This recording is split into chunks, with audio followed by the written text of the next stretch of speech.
আসসালামু আলাইকুম। আমি রিম্পা রংপুর থেকে বলছি।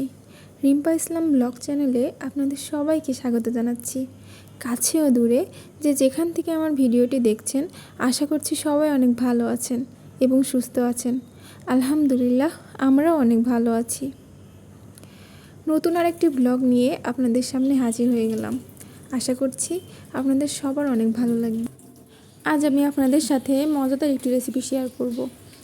রেসিপিটি দেখতে হলে ভিডিওটির সাথেই থাকুন। আর এইখানে আমি আমার গাছগুলোকে একটু পরিষ্কার করে নিচ্ছি, কারণ প্রচণ্ড ধুলাবালি পড়ে। আর এভাবে মাঝে মাঝে গাছগুলোকে পরিষ্কার করে রাখলে এরা অনেক সতেজ থাকে।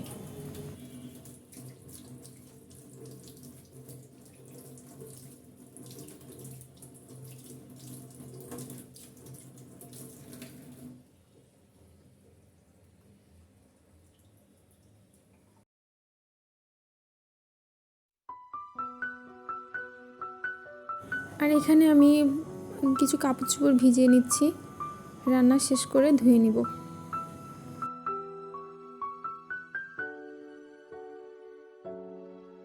মাঝে মাঝে এমন হয় যে কোনো তরকারি বা কোনো মাছ মাংস কিছুই খেতে ভালো লাগে না, তো সেই সময় এই টাইপের কিছু তরকারি ভালো লাগে। এখানে আমি 2টা চিচিঙ্গা নিয়ে নিয়েছি। অঞ্চলভেদে বিভিন্ন জায়গায় এর নামের পার্থক্য হতে পারে, তবে আমি এগুলোকে চিচিঙ্গা বলেই জানি। চিচিঙ্গা